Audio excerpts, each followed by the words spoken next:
Lowe's knows when you're looking for reliability, the right brand makes all the difference. And now, Lowe's is the exclusive home improvement retailer for the Whirlpool water treatment line, including their Wi-Fi softener, under-sink filtration system, and more. With Whirlpool's proven performance and our everyday low prices, better tasting, better quality water is within reach. Shop pro-trusted brands like Whirlpool and more, in-store or online. Lowe's, we help, you save. This message comes from Greenlight. Ready to start talking to your kids about financial literacy? Meet Greenlight, the debit card and money app that teaches kids and teens how to earn, save, spend wisely, and invest with your guardrails in place. With Greenlight, you can send money to kids quickly, set up chores, automate allowance, and keep an eye on what your kids are spending with real-time notifications. Join millions of parents and kids building healthy financial habits together on Greenlight. Get started risk-free at greenlight.com/iHeart. Saks Off 5th is your secret to fashion's most wanted deals at up to 70% off. On the hunt for designer steals that'll turn heads and leave a trail of envy? Uncover Gucci, Valentino, Versace, Stuart Weitzman, and more, with new arrivals dropping weekly at prices too good to stay confidential. Luxe layers, statement boots, and tailored essentials from Saks Off 5th will put your wardrobe on the most wanted list. Head to SaksOff5th.com or a Saks Off 5th store near you for a style lineup you won't want to miss.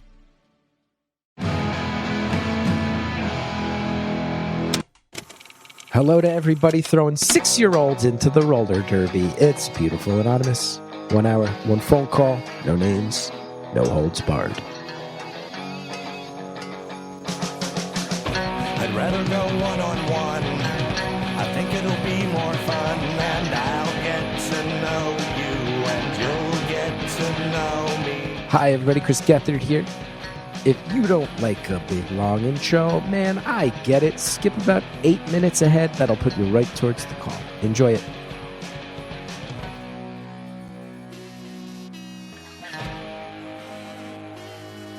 Hi, everybody. Chris Gethard here. Welcome to Beautiful Anonymous. As I've been saying lately, the show where we look at the human condition, one anonymous phone call at a time. A show that Time Magazine says is one of the 100 best podcasts ever, which is wild because there's too many podcasts. Thank you, Time Magazine. Have to remind everybody, some shows coming up. The big one for our community, the taping of episode 500.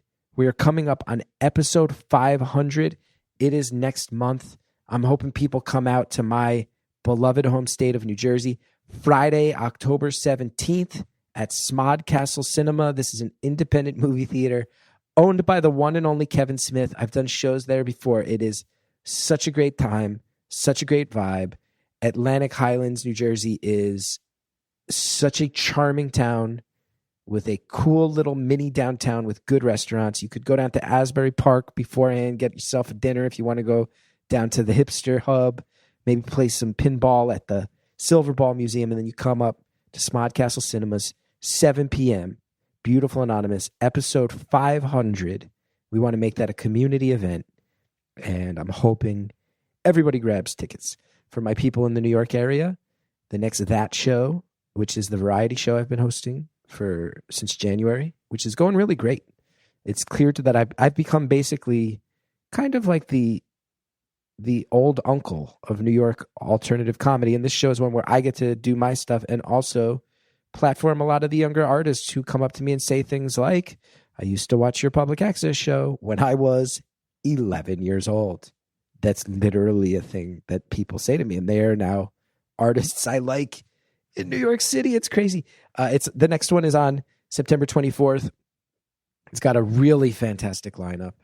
Josh Gondelman, Brittany Carney, so many other people, including a comedian I've long been so fascinated by, Hamburger.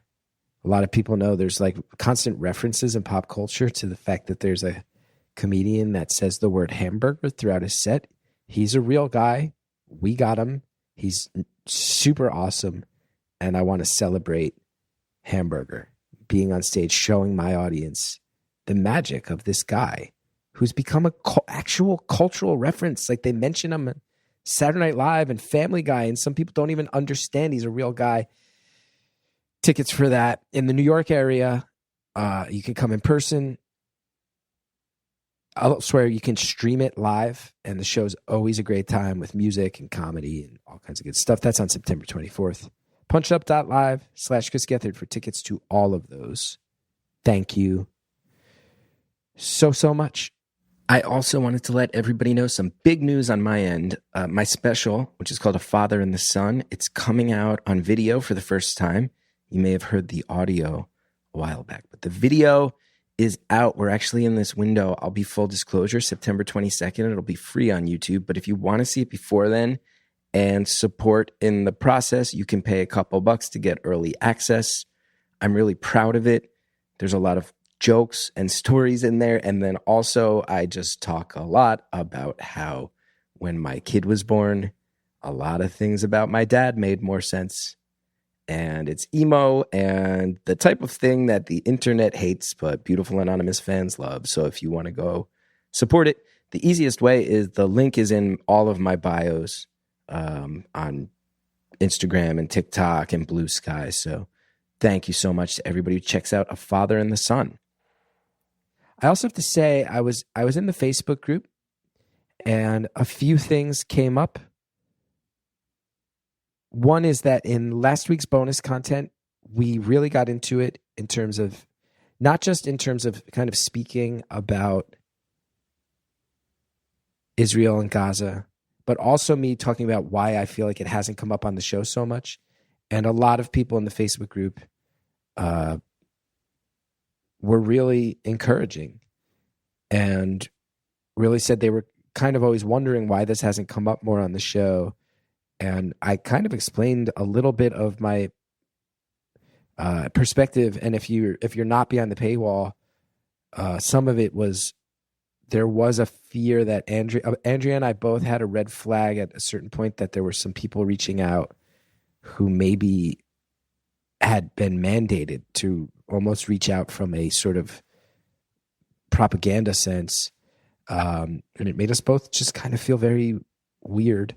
But I just need to say, seeing people support, of course, I want to be vocal. And of course, I think that people being starved en masse is a very bad thing. And it has to stop, just on a fundamental level. Mass starvation, bad. Hostages freed? Yeah, obviously. Also, kids dying? No. Has to stop. Let's just be clear. I don't want to hide those feelings. I also want to say this. I saw something in the Facebook group. I have to shout it out. It every once in a while, I still see something with this show where I see how calls hit people in the gut. And I'm realizing one of our recent calls that I think really, really stood out to people was we had a few weeks back, a listener of the show encouraged her grandfather to call. Her grandfather was a soldier who fought in Vietnam, who lost limbs, who was telling us about his life before Vietnam, which was already a life filled with a lot of chaotic sounding stuff, and then got really graphic. The pace and tone of the show was way different than usual. I just really tried to stay out of the way. But I saw a comment where someone said that they had a relative of their own. I believe they said their father, who also fought in Vietnam, and that they always felt like they were going to be able to sit down and talk with them about it when it felt right, but that their relative passed away before they got that chance. And they said they wanted to thank the listener of our show, the granddaughter in that equation, for encouraging her grandfather, because they said they felt like they got to hear their relative's voice come back to life through her grandfather sharing his experience. And I saw that, and it really, really stopped me in my tracks. I was very taken aback by that call. I was very, very much aware that I saw a lot of other people going, whoa, that one was different and it was impactful. But to see someone specifically say, I had a member of my family who I know had stories like that, and to see them phrase it in that way, I felt like I got to hear them. That was really powerful to me. And I want to make sure that I underline that and say that I saw that comment, and to make sure I say that in the intro so that if our friend who arranged her grandfather to call is listening, I want you to know that it had that effect on someone else. And I don't know that you ever intended that, but man, what a really meaningful thing to read. This week's call, I think people are going to enjoy the heck out of it. This caller's cool, man. I wish I didn't even get a chance to just say that outright to the caller. Caller, I'm sure you're listening to this.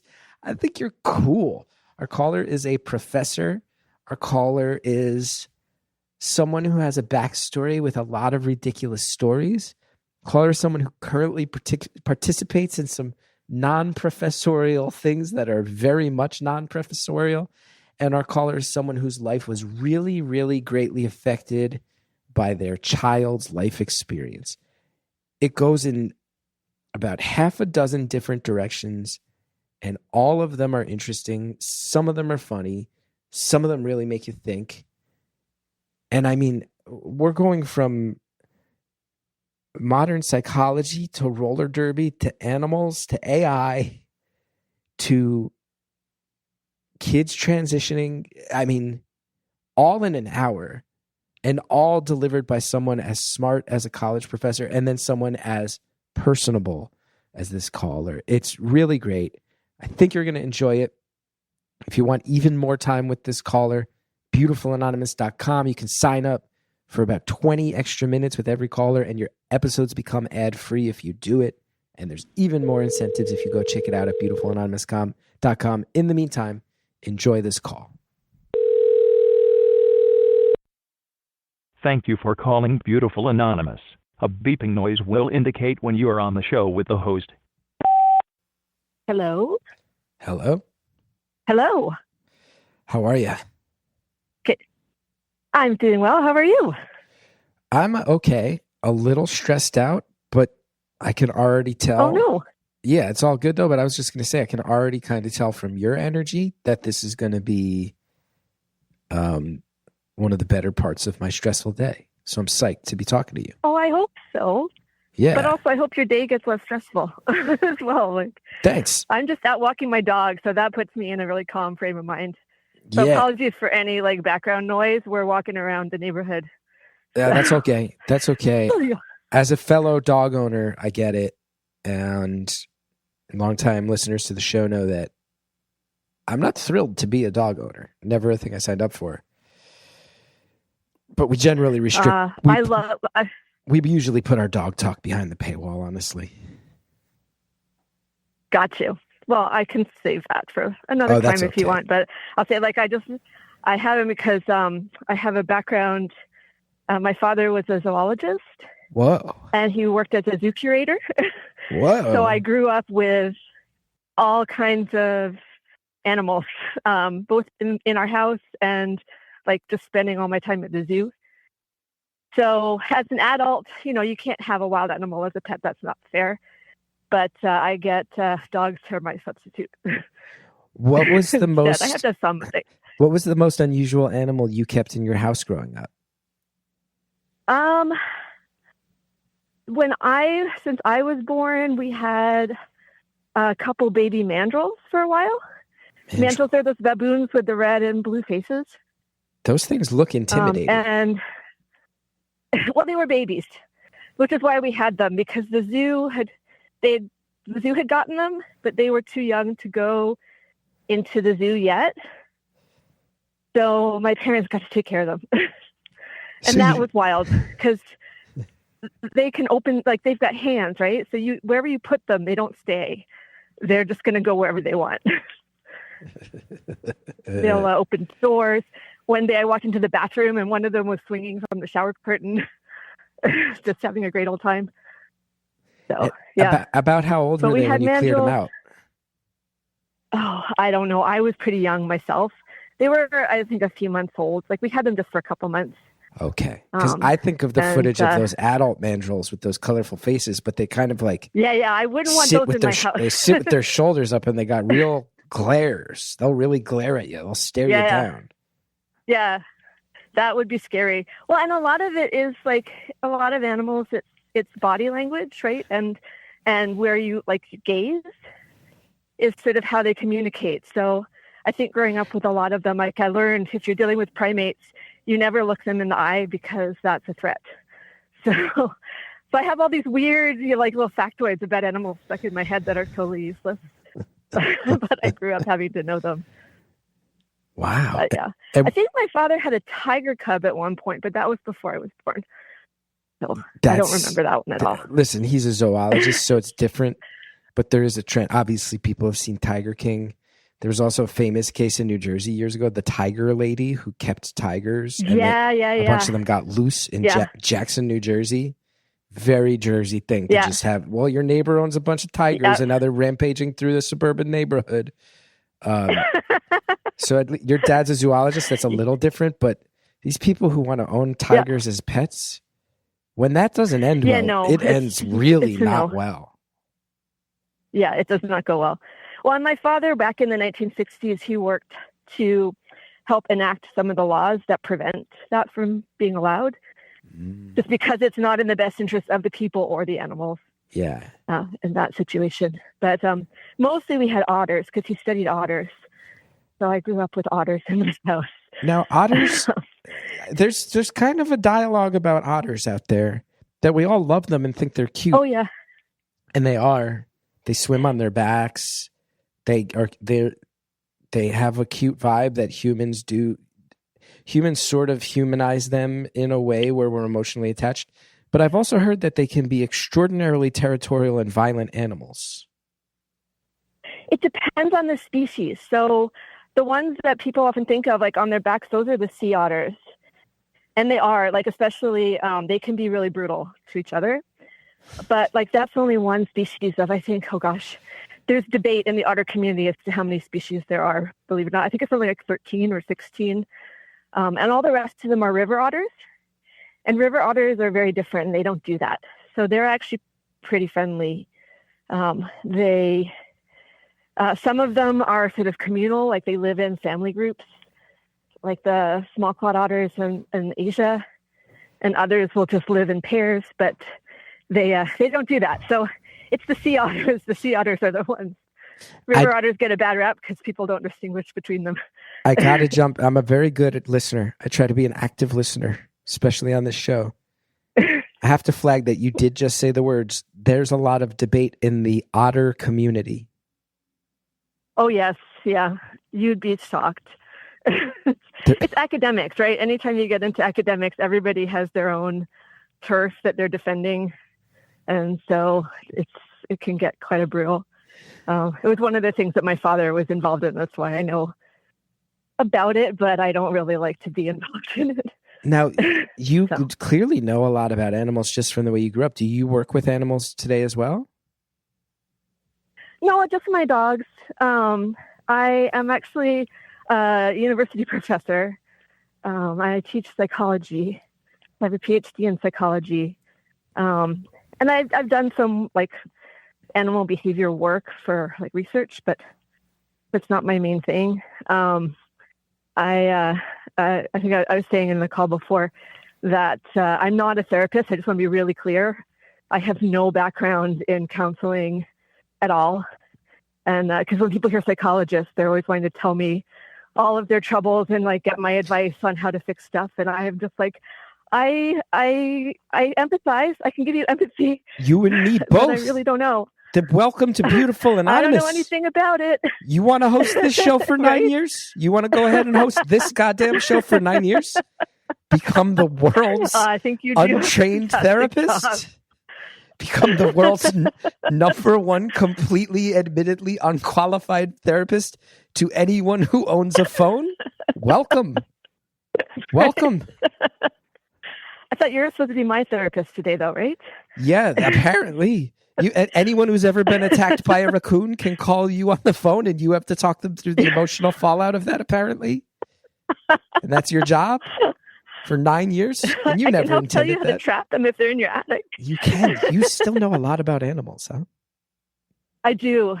My father was a bit like his whole life with animals. So And I mean, when you're a child, like what better thing? Like other kids had dolls. I had baby otters. Yeah. So, like, of course I'm going to pay attention to that.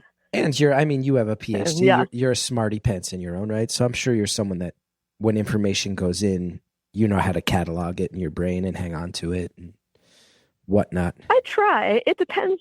Yeah, it depends on the information, but I do try. So yeah. What's it like to have a PhD in psychology, be in the academic world, being a professor of psychology, but not have dived into private practice or administering therapy? Is that odd for you? It's common. So yeah, are therapists like social workers who are out there without PhDs? Do they get bitter about the academic side of it ever? They're almost two different worlds in a lot of ways. So like what I'm trained in is research. So and a lot of psychology is really just looking at how people function, just generally, not necessarily towards helping you with specific issues.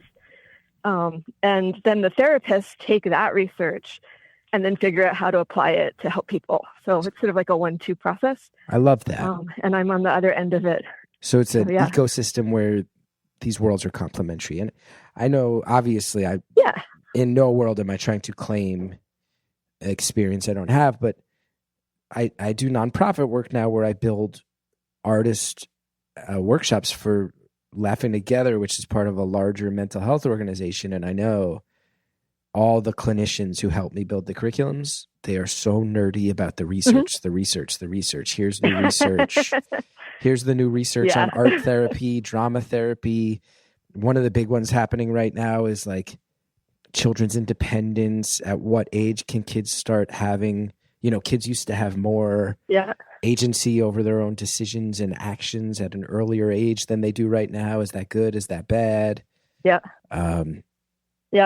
So I know the research, everybody gets real nerdy about that research.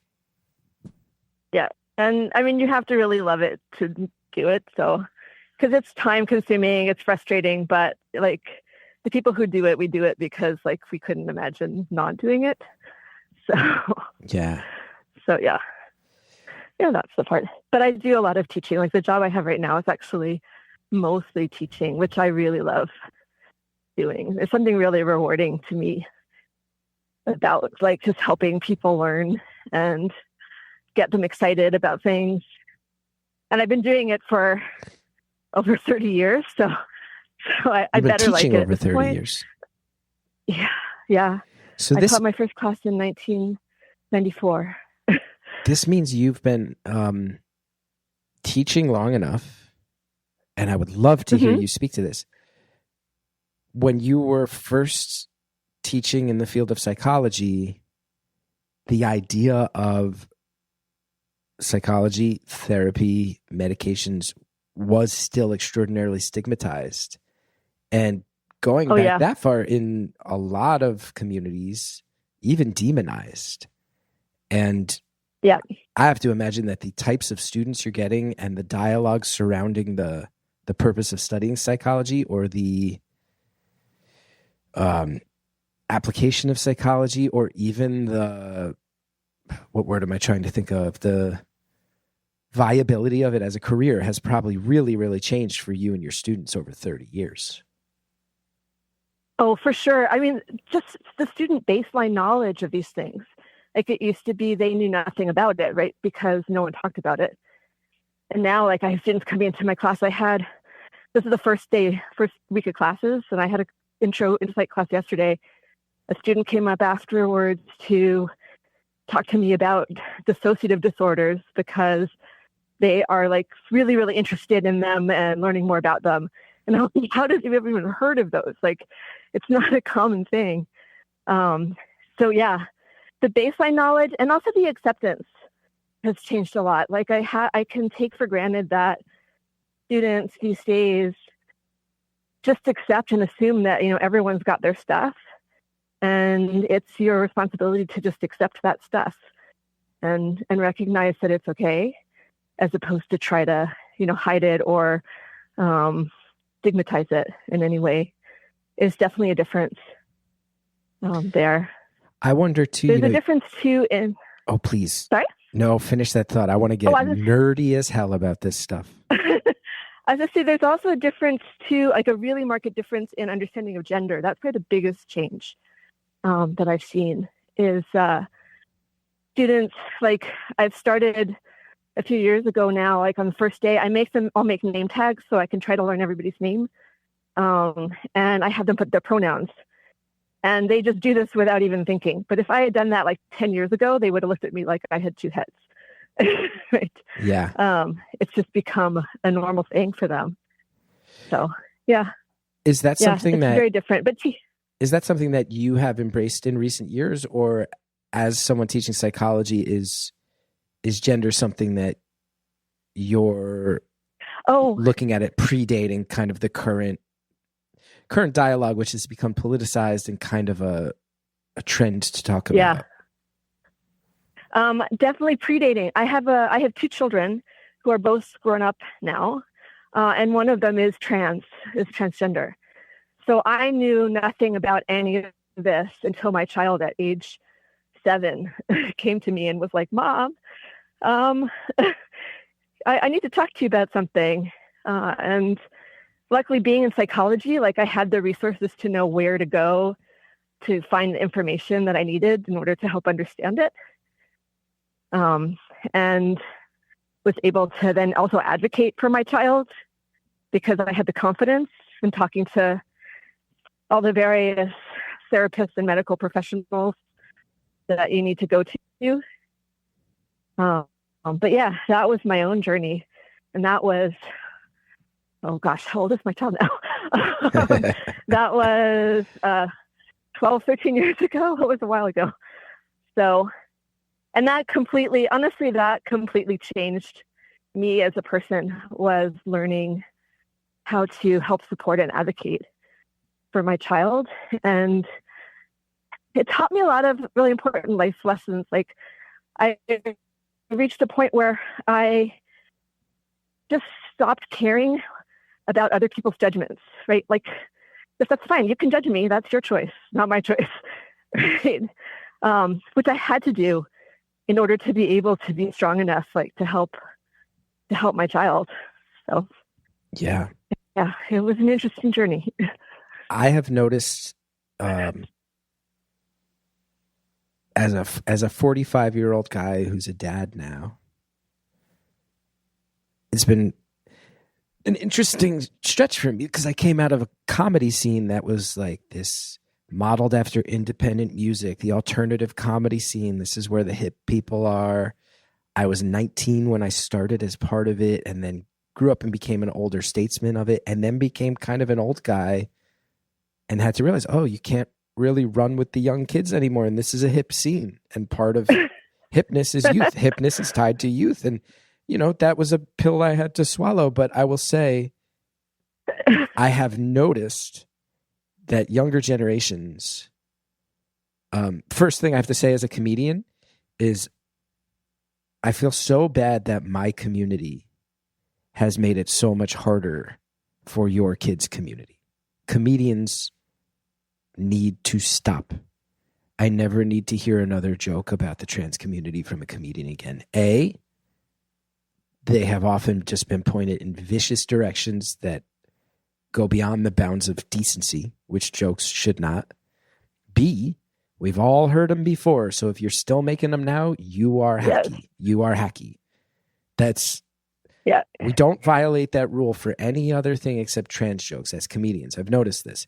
It used to be, hey, I actually saw a special and someone had a joke on that topic, and you'd walk away from that joke even if it was a killer joke. But for some reason, everyone's still making trans jokes. Why? Internet notoriety. It plays great on the algorithms. Just cut it out and stop it. But I was going to say, I also get the sense now, and it must be so fascinating for you to have a transgender child and be teaching wave after wave of young people spread over 30 years, because I have noticed that even if people my age, people older than me, if they don't understand the expansion of gender beyond what we grew up with, which was a pretty strict binary, young people? It's really hard. Like, I mean, I'm older than you, so like I know exactly what you're talking about. And then, I mean, it took, like, for me as a person, that's when I say, like, it helped me grow a lot as a person, because I had to figure that out. And I had to, like, reset my mind and, like, undo all the categories that I'd been taught before.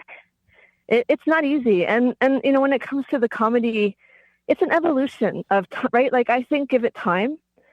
I like to give people the benefit of a doubt and say that a lot of this stuff just comes from lack of knowledge or understanding, or lack of knowing someone who's lived that experience. And that as it becomes more accepted, people will start to understand it better. And hopefully we'll get to a place where those kind of jokes stop. They have to. You know, They're you can't just change old. it overnight. The jokes are just stale at this point. Dave Chappelle has already made the jokes. Everyone else can stop making the jokes. Stop. Just on that basic level, even before we get into the fact that the jokes are mean, they've already been made. Let's pause right there. I stand by it. Mark Maron is leading the charge on standing up to some of the bullying stuff in comedy, and I'm happy that he is, and I'm happy to point out the jokes are mean, and they've been made before. Let's all move on. Let's please all move on. Anyway, we've got some advertisers. We'll be right back. This episode of Beautiful Anonymous is brought to you by Wild Grain, and I'm already going to start going off script because Wild Grain changes the game, and my mind has been blown in recent weeks as I've experienced Wild Grain. Wild Grain is the first bake from frozen subscription box for artisanal breads, seasonal pastries, and fresh pastas, plus all items conveniently bake in 25 minutes or less. Unlike store-bought, Wild Grain uses a slow fermentation process that's easier on your belly, richer in nutrients and antioxidants, and made with simple ingredients you can pronounce. Wild Grain's boxes are fully customizable, and they're constantly adding seasonal and limited-time products for you to enjoy.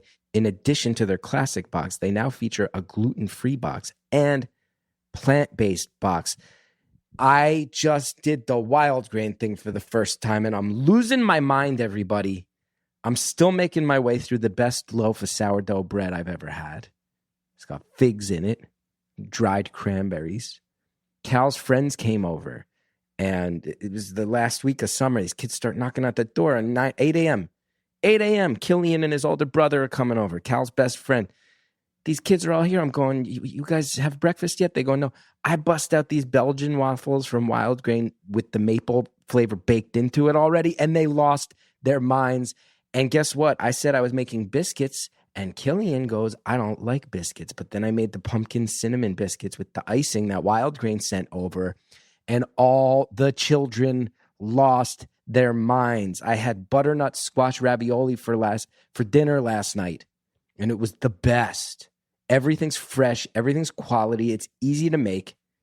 You'll feel good, and you will make neighborhood children lose their minds, which, you know, you can hear them joking around, but we are in the back to school area of life right now. It's that time of year. So if you want a quick, good breakfast, you want something great for the school lunchbox, or all these fall gatherings that pop up now that you got to go to all these events, this is indulgent stuff.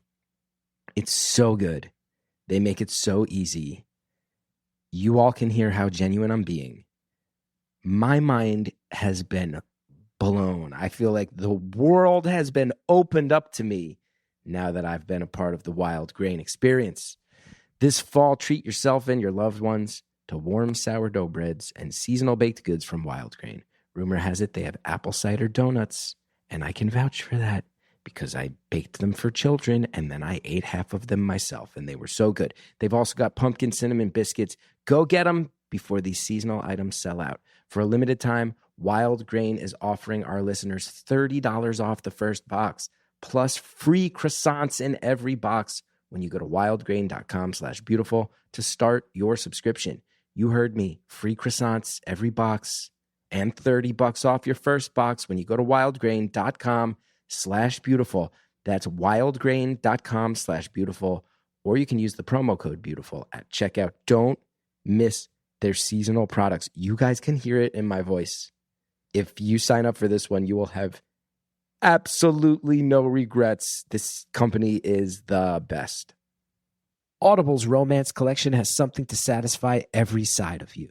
When it comes to what romance you're into, you can't be pinned down unless, of course, the romance you're into involves being pinned down. At that point, you can, in fact, find it in Audible's romance collection. This is an invitation to have it all. If you fancy a dalliance with a duke, maybe you want to hook up with a sexy billionaire, find a book boyfriend in the city and another one on the hockey field, or if nothing on this earth satisfies, you can always find love in another realm, because Audible's romance collection, they have everything you could want. Hear modern rom-coms from authors like Lily Chu and Ali Hazelwood, the latest romantasy series from Sarah J. Maas and Rebecca Yarros, and Regency favorites like Bridgerton and Outlander, plus all the really steamy stuff you know you love reading. I have to say, Audible is a company I support. They have been kind to me over the years in many ways. They have made Newark, New Jersey proud. I love that I get to shout out Audible, and I love that their romance collection is out here for you. Your first great love story is free when you sign up for a free 30-day trial at audible.com/beautiful. Cooler temps are here. September is upon us. We all know it's after Labor Day. Seasons are shifting. And as always, Quince is where I'm turning to for fall staples that actually last. From cashmere to denim to boots, the quality holds up and the price still blows me away. Quince has the kind of fall staples you'll wear nonstop, like super soft 100% Mongolian cashmere sweaters starting at just $60. Their denim is durable, it fits right. Their real leather jackets bring that clean classic edge without the elevated price tag. What makes Quince different? They partner directly with ethical factories and skip the middlemen, so you get top-tier fabrics and craftsmanship at half the price of similar brands. I love that fall is here. I get to rock my Quince sweaters. They fit me better than most clothes. You guys have heard, if you've been listening to these Quince ads, I've owned these sweaters for a while now. Guess what? I used to buy sweaters. I always felt good in a sweater. And there was a brand I used to buy my sweaters from that was like this supposedly more high-end. The stitching would come apart. Holes in the armpits after a couple months. These Quince sweaters look good as new. They hold up. They're durable. They're well-made. The company does things the right way. Keep it classic and cool this fall with long-lasting staples from Quince. Go to quince.com/beautiful for free shipping on your order and 365-day returns. That's QUINCE.com/beautiful. Free shipping and 365-day returns. Quince.com/beautiful. Thanks to our advertisers. Now let's get back to the phone call.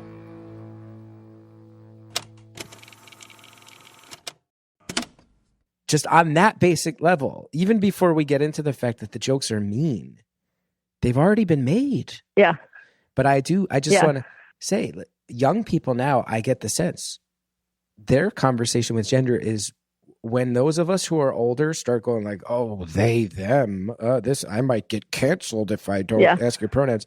Young people are looking at us going, you sound old and lame. Like it's not about you. Oh, yeah. You sound old and lame. In the same absolutely. way that people my age, you know, if somebody had like a racist uncle growing up, we would all be like, ew, you still say shit like that?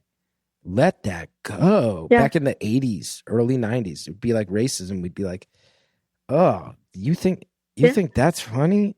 And young people are looking at a lot of us right now going, we are moving on. We think of this differently. Get out of the way. Absolutely. Yeah, absolutely. That's one of the weird things teaching university, because I'm perennially surrounded by people between the ages of 18 and 21. So I get like a real window into like each generation, how that changes. And it is really different. I know, like, I remember even with my own kids when they were teens, like trying to show them some of the 80s movies that I grew up with that I really liked. And they'd get like partway into it and they'd be like, Mom, are you sure? Like, this is really insulting. Which ones jump out at you the most? Much. Yeah. Some of them that were on. I think the one that they. Yeah. Sorry? I mean, we can go movie for movie with some of the ones that are like, oh boy, oh boy. We didn't get to that many because they were just like, no, we don't want to. The one that they really didn't like was, of all things, was Terminator. Really? Like the first Terminator. Yeah. Because it's like, to me, it's like an empowering movie, right? But then if you go back and you pay attention to just like the dialogue and the way it's set up, they're like, no, this is not cool. Terminator. Yeah. That shocked me, right? Again, it's because for me that I didn't have those, I thought in a different time and I'm from a different generation, and they'll pick up on just little things and be like, nope. So I think, but I mean, go figure. Some of the ones that get talked about a lot, like Revenge of the Nerds, which I thought was such a funny pro-nerd movie. And then you watch it now, you're like, ooh, not good. It's painful. Yeah. And then some of the Animal movies, House would be a good one. Animal House, it makes me laugh out loud, but holy shit, that scene with the angel and the devil on the shoulder and the guy's debating whether or not to have sex with a passed out woman, you're like, holy shit. Yeah, like, I didn't say that one to make these are comedy icons, and holy shit. And then some of the stuff that was on Comedy Central, like Just One of the Guys, where a woman dresses up as a man. A Soul Man, where a guy who can't get into college due to affirmative action just spends the whole movie in blackface. Yeah. Like, these are just movies that were on basic cable over and over and over again. Yeah, and we didn't even think about it, right? We were just like, it's just comedy. And now you look back and you're like, oh my goodness. For the young people, like, it's strange. I often speak from the perspective of like, I'm 45 and young people teach me a lot. But for young people who listen to the show going like, yeah, no, Soul Man is a movie we've heard of. What do you mean it was on basic cable? Like, yeah, that was being played on like Comedy Central well into the 90s. Movie, yeah. And when I tell you, like, we never thought about it, When I tell you, when people are like, Revenge of the Nerds, at the end, it's like sexual assault. And you're like, yeah, no, it is. I can see that. But you loved it, this movie? Yeah. I watched that movie 25 times throughout my childhood. We never thought about it. It's something that young people listening should know as well, which is that I don't think you and I are trying to claim ignorance right now. I think what we were trying to point out is like, oh no, it was a more rudimentary, less fleshed out, legitimately less enlightened dialogue that we don't feel good about from the modern perspective, but that absolutely doesn't speak to collective agreement that these things were okay, but does speak to societal shifts that have thankfully happened that very legitimately did not happen until deep into my lifetime. Yep. Absolutely. Wow. And sometimes they happen slowly, right? So sometimes you don't even realize until you go back and you see something like you watch Revenge of the Nerds and then you're like, oh, I didn't remember it being this way, right? Because you didn't process it that way when you first saw it, because that was just what you were taught the world was. Yeah, I mean, even just the amount of rom-coms from the late 70s through late 90s that by the modern perspective are just men stalking women. Like The Graduate. Yeah. The Graduate is one of the greatest films ever made. Graduate, yeah. But when you watch The Graduate now, you're like, really scary. You're like, leave. Like, you got someone being taken advantage of by an older person sexually. You got a guy who won't leave a woman alone. One of my all-time favorite movies, Say Anything. John Cusack's performance in Say Anything, absolutely iconic. From the modern perspective, you're a little bit like, you got to leave this girl alone, man. You got to like take your foot off the gas and leave her alone. And he was like the icon for nerdy sad boys growing up. Yeah. I want to ask you a question that I wonder if you thought about it, and I think it'll make you happy in like a nerdy research type way. But there's there's been a lot of reporting it's come up actually even within recent weeks, but you've seen reports of it over the years. And even I just saw it kind of whip around the internet again recently of like, man, alcohol sales are really down among young people, even college age people. Oh yeah. I've seen that. There's far less alcohol consumption. And I think a lot of people are going, well, with weed being legalized in so many areas, I think a lot of people are realizing that like an edible is less destructive for them than their relationship with alcohol. And I'm sure there's some of that. I also have to wonder how much of the societal dialogue around mental health medications and therapy being viewed as not just okay, but in many cases necessary, how much is alcohol being used less as self-medication among young people? Or how much the society built less to send depressed kids towards drinking? I never really thought of that, but I think that makes a lot of sense. Let's co-author this goddamn paper. I never thought of it that way. Co-author it. That makes a lot. What are the roots? What are the root fundamental causes of the lowered consumption of alcohol in young people? I bet some of it is like, honestly, a lot of drinking is self-medication, right? Yeah. I quit drinking when I was 21, and part of it was I realized I am a dangerously depressed human being, and my relationship with alcohol, I knew even as a young person, my depression is not helping. It dictates my drinking. I don't have any desire to drink when I am not depressed. And when I am depressed, I want to drink. And when I'm really depressed, I want to drink alone. And sadly, but in some ways, luckily, I grew up with experience seeing people in my family where I went, I know which members of my family look like do this. I know what it looks like. Yeah. And I've seen how it can end. So I quit drinking super, super young. And you stuck with it, which is impressive. By and large, yeah. I mean, I've famously had a couple moments of doing Molly that completely rearranged my life in my 30s, which was not a great way to rearrange my life. But alcohol, I've managed to hold it at arm's length. But it's after this many years, it's just kind of a fact. But I wonder how much of it is that interesting. Alcohol does not hold as much of a grip as self-medication as prior generations used it for. That's a really fascinating idea. Now I'm going to have to go look and see if anyone's studying that. Let's see if anybody's done it. I'll have to let you know. Listen, me and you, the good doctor and Gethard, get it in the journal. We get it in some of these academic journals. I need these credits. Yeah, you can do a independent study and become a psychologist for real. I couldn't become if I became a psychologist, this show would become full circle in a way that would almost not be okay. Fair. That's fair. If this just ends with me actually being a psychologist because I wanted to do funny phone calls, it's true. You're learning a lot. Someone once told me that.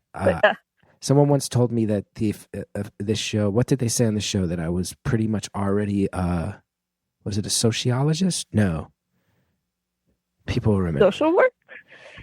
I mean, the social workers have my back hard. I think someone told me that I'm pretty much a cultural anthropologist at this point, based on what. Shows. I could see that. And I thank them for the kind words, but. I'm a pretty smart guy, but I am not driven towards academia in any way, unfortunately. Fair. It's definitely not for everybody. Like it's pretty intense, and you have to be very driven and dedicated specifically to that to be successful at it. So as much as I train students, but I'm also like, but don't do what I do. You probably won't like it. Also, the world of academia currently being politicized more than it has been probably since the 1960s. Oh, yeah. That can't be easy this past year for you. Well, I'm lucky because I'm in Canada. I'm originally from New York City, so I have dual citizenship now, but I've been in Canada for a long time. So I get to sort of see it a bit from a distance. Yeah. Which is good, but also still really stressful because, the U.S. is still my country. And it can be hard sometimes to see some of the narratives of the things that I care about that are coming out.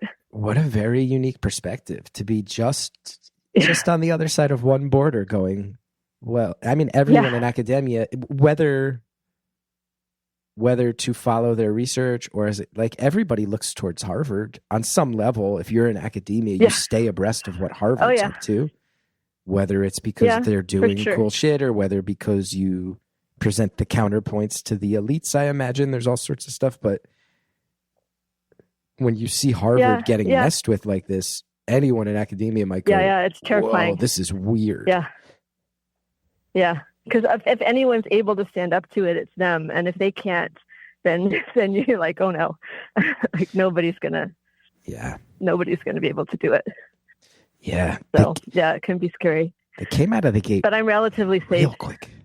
Up in Canada. Yeah, but it's getting dark, and it's hard to not, I don't even think I think even a lot of listeners who are more politically centrist in the States don't even disagree when it's like, oh yeah, no, they're feels like they're testing the waters on fascism in a pretty big way, pretty quick into this. I live like half an hour from the border, and I don't even like to go across anymore because they've, like out where I am, they've got the U.S. border agents out with the dogs on both sides of the border. So like as you're waiting to go through, like they come around and they sniff your car. And then when you're waiting to leave the country, like they stop you and check you. And that never used to happen. It used to be, you just say hi to the customs agent and tell them if you're bringing anything across, and then you're good to go. Well, there's so many articles right now about how American tourism is just down across the board. And there's all these people going like, Vegas is empty. What's going on? And people in all the Pacific Northwestern cities going like, we're not getting nearly as many tourist dollars. And everything you read, basically what it comes down to is we pissed off Canadians. And Canadians used to love coming to Vegas and spending money. And now they're like, oh, you want to? Yeah. You're threatening to turn us into a U.S. state? It's hard to piss off a Canadian. We collectively pissed off Canada. Canadians are famously polite and tolerant. Yeah. Canadians are like, actively spending their tourist dollars elsewhere because they don't like the dialogue. Yeah. There's a whole Buy Canadian movement that started up here now. People who won't buy things from the U.S. Like it's real. Yeah, it's real. It's weird. It's a weird bummer. Life is a weird Talking about bummer. Things I never thought I'd experience. Yeah. What else? I feel like I'm kind of rolling in a million directions, but I want to make sure that if there's anything you want to address, I want to make sure that I'm hitting the reset button and making sure you get it out there. What else did I want to address? Because you're fascinating. I don't know. Thank you. I don't know. I mean, like, I'm trying to think what else. Like, I've done a lot of unusual things in my life. Like, I mean, I had an unusual childhood for sure, but I kind of rolled with it. So in my spare time, I coach junior roller derby, which I've been doing for over a decade. Is that with children? Junior meaning younger people? Yeah, with kids. So age 6 to 18. Yeah, so kids. And before anybody gets upset, like, it is a contact sport, but not for little kids, right? We have a non-contact version when children are young, because that would not be appropriate. So just for the listeners to be clear that we're not putting young children in harmful situations by letting them play. But I got into it because it is a very sort of queer, friendly, famously accepting sport. And so when my child came out as trans, it seemed like a good fit for just like helping to build. I wanted to build like community of people I knew who would be accepting. So I joined and I played. I was terrible. I'm terrible at sports, even though I love skating. And I played for like a year and a half. I reffed a little bit, and then our league started a junior team. So both of my kids joined the junior team, and I started coaching. And they've now out, they've aged out, but I like it enough that I still do it. So I'm still there helping out. And it is a great sport for kids who don't feel like they fit in other sports, because it's kind of a niche thing. So yeah. I love it. One of my other crazy things. Roller derby can be pretty rough, and it also has almost some pro wrestling aspects to it too. Yeah. Well, the old school roller derby, like what we would have grown up with, was for sure like that. The modern version is less so, but it is still like the adult version is a full contact sport. And you come up with a persona. Slamming into people. You come up with a persona. You come up with a name, a stage name. Okay. Entrances, music, cheers. Yep. Yeah. There's some performance art aspects on top of the sports side of it. Yes, and I think the kids that go into it, that kind of attracts them because they can create an identity for themselves of like who they want to be, right? So they get to come up with their own name and they can sort of be that person when they're at derby. And yeah, and I think it helps a lot of them. So, but it's an age of like self-exploration. You're trying to figure out who you are. And this is a way that you can help do that. So, yeah. I never saw that coming. I mean, you started off with baby mandrills. We got nerdy about some of the roller derby aspects that PhD in psychology can come up with in the modern day. And then we switched to roller derby. Yeah. I also used to have a chocolate business for a while. I used to make chocolates. How'd that go? I loved it, but it's a kind of career that is, being self-employed is stressful, right? Because you're not, it's not like having a steady paycheck and everything. Like you have to deal with all the financial stress of it. So I only did it for a couple of years and decided that I just didn't have the right personality to handle that kind of stress, but I still do it for fun. And at what point in the supply chain were you jumping in? Like, are you buying imported cocoa beans and breaking them down? So when I did the chocolate business, I did it shortly after my first child was born. And then I was just buying chocolate and so making truffles and things like that. Because that was like over 20 years ago. And then these days, you can actually make your own chocolate from the bean because you can buy a sort of small, you need special equipment, but you can buy small versions that aren't sort of factory sized. So I actually do that now. And I've been doing that since the pandemic. That was my pandemic thing. So I buy the beans and you roast them and you shell them and you grind them and you make chocolate. It's fun. You're making good chocolate. You're making high-end chocolate here. Yeah. Even when I had my business, I focused on the high-end stuff. And I like it, I think, because it's hard. And I've always liked doing hard things because I challenge myself. I should have set my goal and okay, that's difficult, but I'm going to do it. and I just stick with it till I can do it. Except for sports. Again, I'm not very coordinated. I love this. We're a roller derby coaching, chocolate making PhD in psychology, whose whole worldview was changed by your child's transitioning. This is an epic tale.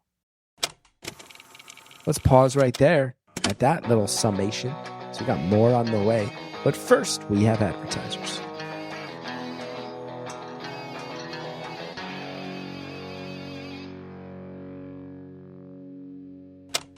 I'm going to be very honest with you, everybody. Past couple of years, I don't know exactly what's going on with my metabolism, but I'm carrying more weight than I used to. And I can tell you, I personally am out here finding it difficult to kind of get back to that walk around weight that I've always had. And it stresses me out a little bit. It can be very stressful, right? It can feel like a full-time job when you hit a certain age or when your lifestyle means you can't work out that much. It shouldn't be a full-time job to just feel good in your body. That's why HERS makes it easier to get started and stick with it. Backed by expert-guided online care that puts your weight loss goals first. HERS is transforming women's healthcare by providing access to affordable weight loss treatment plans. They connect you with a medical provider who will work with you to determine the best treatment option for you. And if you are prescribed, you get medication as part of a doctor-developed weight loss program. It's complete with ongoing care, check-ins, dosage, medication adjustments, access to 24/7 online support at no additional cost. There's no hidden fees, no membership fees. Hers is trying to make weight loss realistic, not restrictive. Hers provides access to affordable weight loss plans built around oral medication kits and GLP-1 injectable options, with oral medication kits starting at just $69 per month with a 10-month plan when paid upfront. It's not cookie cutter care that forgets you're sitting out there in the waiting room. It's putting your health and your goals first with real medical providers, making sure you get what you need so you can get results, all from the comfort of your home. So if you have been struggling with that weight loss journey, it's time to find the best option that works for you. Check out Hers. Whether you want to lose weight, grow thicker, fuller hair, or find relief for anxiety, Hers has you covered. Visit forhers.com/beautiful to get a personalized, affordable plan that gets you. That's forhers.com/beautiful, forhers.com/beautiful. Weight loss by Hers is not available everywhere. Compounded products are not approved or reviewed for safety, effectiveness, or quality by the FDA. Prescription required. See website for full details, important safety info, and restrictions. Actual price depends on product and plan purchased. This episode is brought to you by IQBAR, our exclusive snack and hydration sponsor. IQBAR is the better-for-you, plant protein-based snack made with brain-boosting nutrients to refuel, nourish, and satisfy hunger without the sugar crash. The Ultimate Sampler Pack is a great way to try all IQBAR products and flavors. You get 9 IQ bars, you get 8 IQ mix sticks, and you get 4 IQ Joe sticks. And if you've been listening for a while and you've heard these ads, you can hear my relationship with IQBAR products is getting almost unhinged in how much I love them. IQBAR products are entirely free from gluten, dairy, soy, GMOs, artificial sweeteners. They're packed with clean, delicious ingredients that keep you physically and mentally fit, like magnesium, lion's mane, adaptogens, and more. The IQBAR plant protein bars I have for breakfast pretty much every day. That's my breakfast now. It's rare that I eat anything else for breakfast than an IQBAR. There's more fiber in there, less sugar in there, less carbs than the alternatives. It's a great way to start your day where you feel like you're off and running with something that's just the perfect grab and go breakfast. The IQ mix, I have them all the time. They're the best. They got me through this summer, and they got me through flu season last year. It's a zero sugar drink mix that hydrates with electrolytes, improves mood, boosts clarity. So good.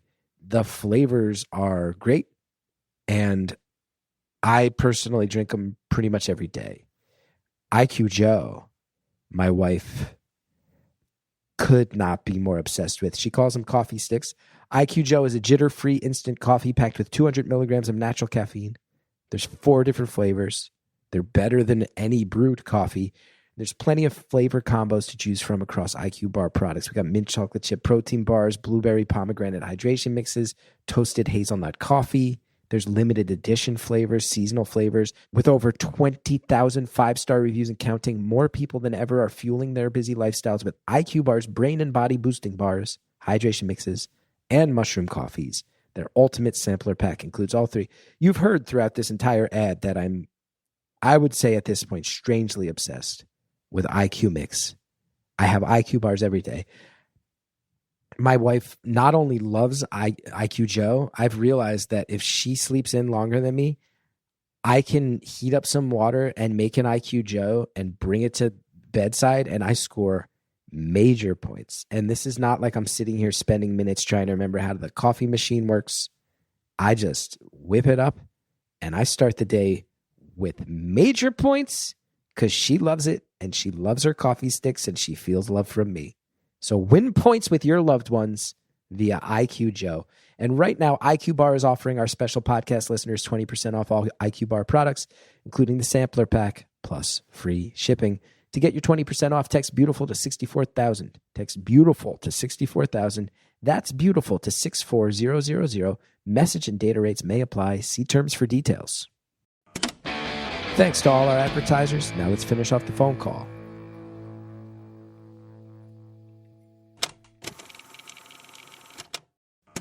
I love this.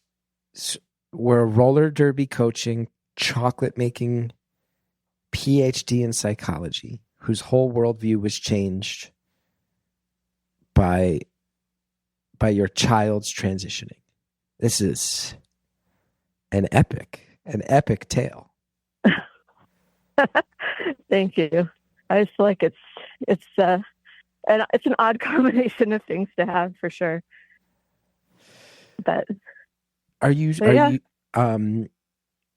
would imagine, I mean, you've mentioned you have more than one kid. Are you married? Yeah. Not anymore. I've been married twice, actually. I got married right out of university to a guy who's, we're still friends. Like, he's a great guy. I have nothing against him. It was just like, we weren't marrying for the right reasons. It was more like, this seems like what you're supposed to do, if that makes any sense. Sure. Rather than it being the right thing for us. So we split up, but it was completely amicable. Like, we didn't even use a lawyer. And again, wow. like, we're still friends. And did you have any kids together? No, I think that helped, I think. And then I got married. I actually lived in Germany for a while after I got my PhD. I worked in Germany. And then I got married there, and that's why I had my kids with my second husband. And we got divorced when they were fairly young.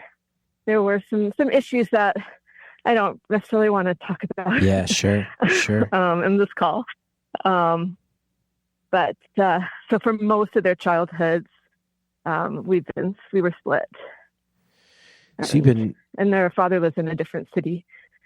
So largely, it doesn't sound quite like single parenting, but firm boundary parenting largely as a parent. Yeah, I mean, it's semi-single parenting, right? It's like single parenting with breaks when your kids go to the other parents. Yeah. If that makes sense. Yeah. It's not ideal. Like, it's in an ideal world, like that wouldn't have happened, but but the world's fairly ideal. So you could have go with what you've got to work with. And I'm really proud of both of my kids. How are they doing? Okay. They're doing good? They're doing great. My one child is actually, I laughed at this. He's studying psychology because he wants to be a university professor. Wow. And I laughed at him when he told me. I was like, really? Like, you want to do what I do? Like, why? But he really loves it. So he's in school. And my other child is studying to be a millwright, just going into trades. A what? And wait, a what, right? A millwright. What is a millwright? Yeah, I know. I'd heard the term, but I didn't know what it was either. They're the people that fix industrial machinery. So they have to learn a little bit of, you'll be a little bit electrician, a little bit welder, a little bit carpenter. Like, they learn a whole bunch about all the different trades. And then they get hired to maintain and fix machines. And for this child, like, this is absolutely, I'm really excited for them because it's like all the things that they love doing. And they're still, it takes a few years, right? You have to do apprenticeships and training. And so they're still in that process, but it's going to be great for them. That's really badass. Yeah. There's so much talk, and I even hear it where I grew up, where I'm living now, where I'm raising my son, is like, we got really lucky, bought the house at the right time, have like I would say financially, like, we have a steady situation, but I'm always a few years out from having real panic. But that's right. We are in an area where there's a lot of wealth in a pretty close proximity to us. So some of the parents at school and some of the people we cross paths with are just, they grew up differently than I did. They're living differently than I did now. Yeah. I try not to judge. I try not to be Mr. Class Conflict all the time. But I have noticed even some of these people from families that are wealthier, you're starting to hear more and more parents going like, I don't mind if my kids want to go into the trades. The trades are paying a lot, and their jobs. Trades are awesome. And they're jobs that aren't going to, it's harder in some ways for them to get swept up in automation and algorithms, like they're hands-on jobs that theoretically people will always need to at least oversee. And I'm hearing more and more parents going like, no, the trades are awesome. And I've been reading a lot lately too about how the division between white collar and blue collar is in a lot of industries, it has less to do now with the amount of money you actually make and more to do with the lifestyle implications of white collar and blue collar and the ethics. Yeah. That blue collar jobs are starting to pay out really well in a lot of the trades. So that's some of the trades it's insane how well they pay. Yeah. And what I like about, like, I couldn't have seen myself doing something like that if I didn't go into the academics, because the same reason why, like, I do coach roller derby or I make chocolates, like, I like producing things. I like physically doing stuff too. And I think there's something really satisfying about having a job where you get to do that all day long. I love that you have one kid who's doing what you do and another kid who's doing a thing you think you would have done had you not done what you do. That's cool. Right? You got to feel a closeness with both of them based on that. Yeah, I'm super proud of them both. They're awesome kids. They are. Now that it sounds like they're because they're both. Oh yeah, they're both what? Sorry. Oh, I was going to say it's tough because they're both in the early 20s. So the hard part, and you'll experience this eventually, is when your child leaves home after being home for so many years. That's a real transition point for you in your life, because it's suddenly like, wait, now I have all this time. Like, what am I supposed to do now? Like, I was just going to ask. Like, it sounds like both the kids are growing up out of the house. You said you're not married anymore. I don't know if you're single or if you date somebody, but it sounds like to get to the other side of the kids being out of the house and to have this time and this freedom right now. Have you put thought into what you're going to do with all this time moving forward? Well, I mean, because it's weird. Like, I guess intellectually, you know that it's going to happen, but it's different when you live it. I think that's why I've gone so much into the roller derby. Because in a way, like, now all those kids are kind of like my kids in a way, right? So all of the parenting that I'm used to doing, I have this whole group of kids that I can still kind of mentor and help along the way. But I think it's important. I think in that transition you need some focus in your life that is for you, because otherwise you'll just be stuck. Like, what am I supposed to do? So yeah, it's no one really talks about it. It kind of snuck up on me. But then once they left, I was like, wait, like, it's been like, 20 years of constantly caring for kids, and now they're not here anymore. Now what? It's a strange experience. You've got some time yet, though. Just prepare yourself. My guy just started first grade yesterday. Yeah. And him and one of his buddies from the neighborhood, we took a picture of them together before they got on the bus.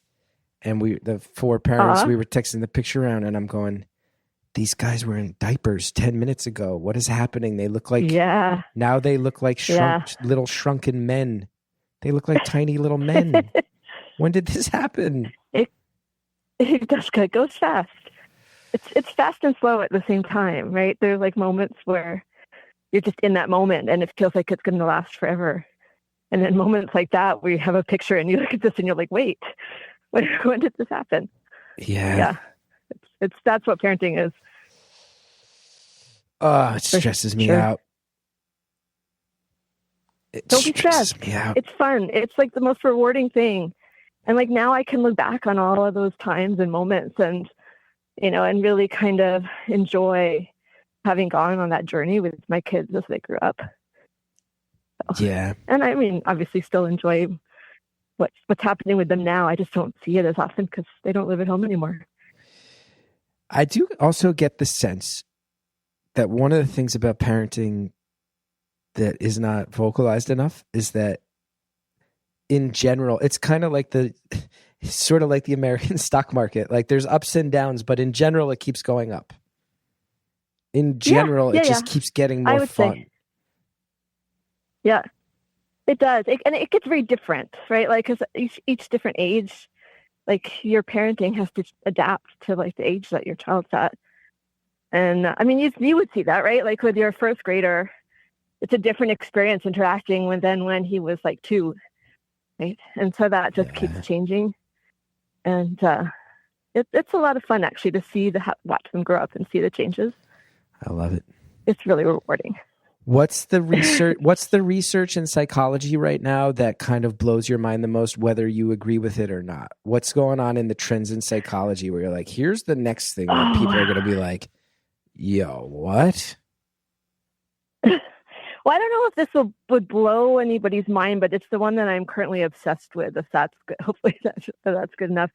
It's the research now coming out about the ChatGPT the other large language models. This is gonna mess. Because as you might imagine, as a professor, all of a sudden, all of my students are turning in beautifully written essays whenever they're given essay assignments, because everyone's just getting the computer to write their essays for them. And there's some research out of MIT. It's not actually published yet. They sort of did a pre-release, which is unusual unless you've got a really shocking finding. They took a bunch of people and looked at their brain. So they put them in a fMRI machine, which can kind of watch your brain activity to see like what parts of your brain are active at any given time. And then they had, how if I can remember it, one group was asked to sort of study and prepare information just like traditional non-online way. One group was supposed to use, I think they got to use Google to look up stuff, but they still had to do their own writing. And then one group was able to use ChatGPT or something similar. And they had them do this for some period of time. I can't remember. It had been like a month. I'd have to look at the paper to remember how long. And then they looked at how their brain activity changed. And they found that the people who were using ChatGPT, the parts of their brain involved in like thinking and reasoning became a lot less active than the other two groups. And they found that even then when they gave them, so I'm walking up a hill right now, so if I'm out of breath, apologize. Then when they gave them like the task that the other groups did, so like here, now you have to write this yourself, they still didn't engage those parts of their brain. So like using it over a period of time, although it's almost like it shut down that cognitive processing that they would normally otherwise do. So and that scares me. So AI usage, there's already research a few years into its popularity showing it effectively it atrophies some of the muscles you need to be a functioning, thinking human being. Yes. And that is terrifying. Yeah, that's not good. Right? That's how we all end up because like the society from that movie WALL-E.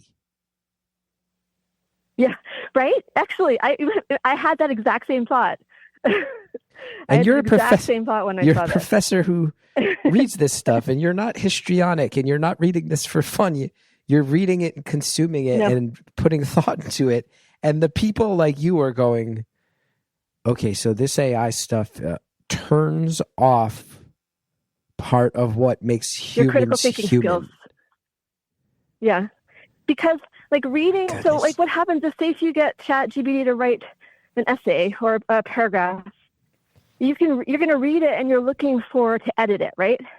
You might look for errors or a different way you might want to say something, but you're not coming up with the fundamental information yourself. And that makes a big difference because editing isn't the same as thinking of it to start with. And so they've shown that. The scary part is that it didn't come back right away. So, that's very terrifying. It's not like it just shuts off when you're doing this task and then when you go back, it comes back. That part of the brain just seems to stop. So it's not just should. like the ethics of not writing your own paper. It's not just the ethics of using it to automate workplaces and take away human jobs. There's already studies in medical and medical associated This is fields. MIT. This is like MIT, like one of the biggest universities. Yeah. This is wildly no unhealthy for the human brain to engage with on a regular basis. Yes. Oh, Jesus. Yes. I think it depends on how you're engaging, right? If you're just looking up information, sure. If you're just using it as basically higher level Google, okay. Yeah. But if you're using it to do work fine. for you, and then here's my guess, and some of this is a guess, some of this is a hope. My hope is that all the fear about this taking away human jobs will be not as bad as some of us fear. Certainly, as a very proud union member, I know all of the trade unions in the States are sitting here going, we need to set some regulations right now on AI before this gets out of control. You're already starting to see, because they squeeze artists, you're starting to see there's people setting up shops on Spotify to just crank out AI-generated songs and see if they can get them to catch money. I heard about that. Where there's not even humans behind the music anymore. This is not cool. It's not good. But my hope is that we will find that it is ultimately not an effective replacement for human thought, thinking, interaction, certainly, all like that. Current AI has a lot of issues and problems, right? But like, who knows what it'll be in 5 years? My hope is either that those are inherent limitations to AI, or that people are going to look at studies like the MIT one and go, we need to really limit and restrict who can use this and towards what end, but like all the companies are pushing it, right? You can't get away from it. But we have to. But I also have fear, and I bet you've heard stories like this too. People who are building, people who are extraordinarily lonely, who have maybe been single for a long time, who build an AI boyfriend or girlfriend or spouse. People who start to live in fantasy worlds populated by their AI characters, because then they can keep their fantasies secret. I sit here and go, it's not healthy. That to me, I don't need to be a PhD in psychology to go, that has the massive potential. Because effectively, anyone going down that road is probably starting lonely and then finding a dopamine kick that encourages only further actual isolation from human interaction. And, absolutely. Like, I'm not a therapist, but I can confidently say that's very bad for your mental health. Yes, you are. Especially because they're trained to keep continue engagement, right? So they're going to say the things that get you to come back. So you can get very bad advice over time, and information and bad information. So just don't do that. And some of this just ties right into what you do. On a basic level, humans are pack animals. We survive by forming societies. This idea that each of us individually can retreat into our own custom-built digital world that replaces actual human interaction. Yeah, it's not healthy.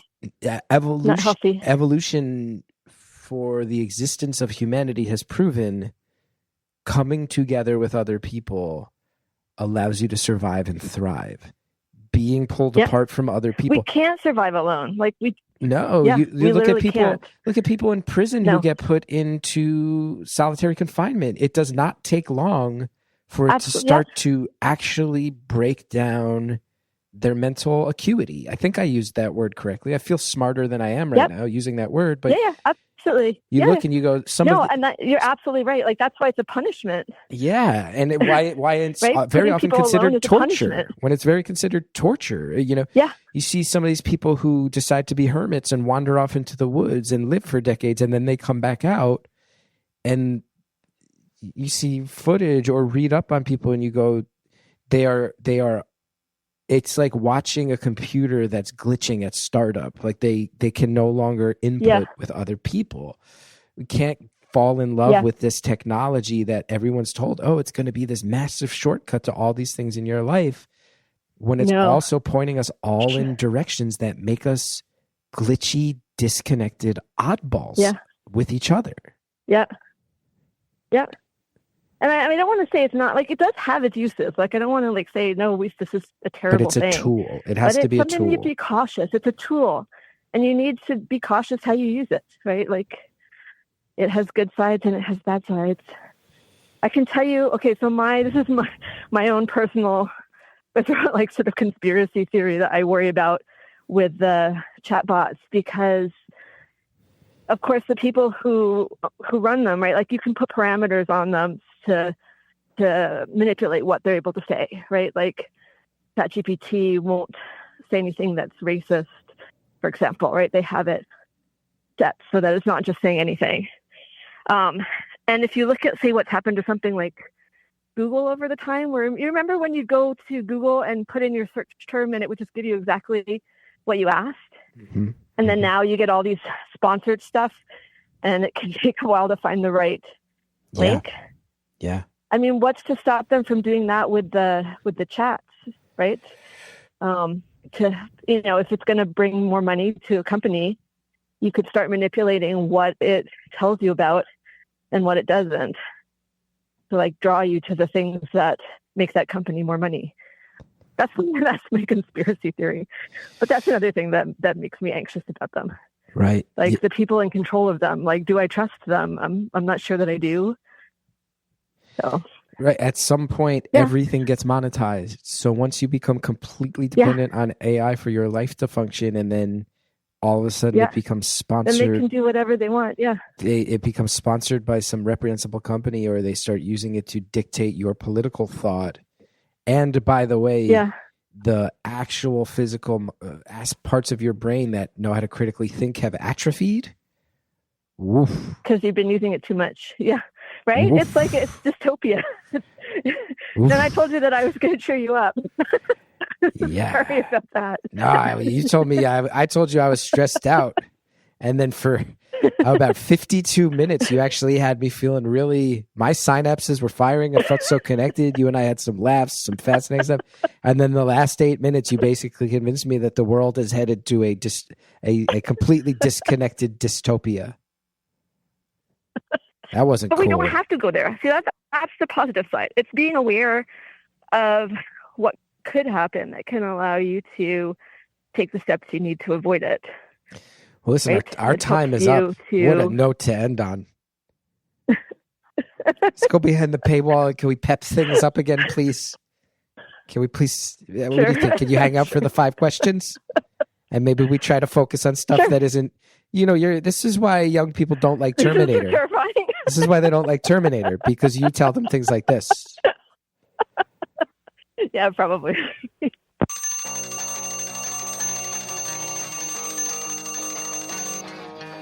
Caller, thank you so much. Sincerely, I know I was joking with you a little bit at the end there, but for real,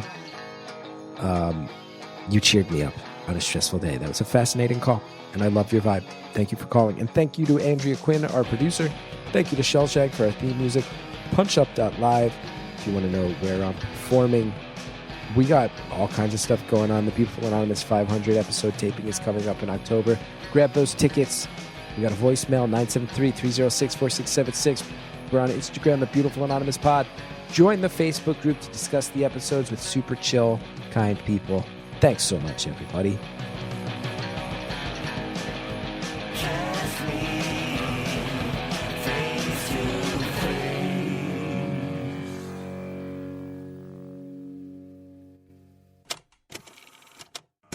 This week on Beautiful Anonymous Plus, here's some of what you'll get from the 5 questions. What is the biggest adventure you have been on? Okay, I got to go way back in time for this one. When I was 3 years old, my father got sent to Africa for work, and my mother went along and brought me with her. So when I was 3 years old, I got to go to Kenya, Ethiopia, and Tanzania. And my father gave me my first camera. It was just like a little point and shoot, obviously film camera, because way before digital. And we've got the photos from it. All of the photographs are the lower half of animals. I was really short, being only 3. So I've got a lot of photos of the lower halves of animals. Don't forget to sign up for Beautiful Anonymous Plus at beautifulanonymous.com.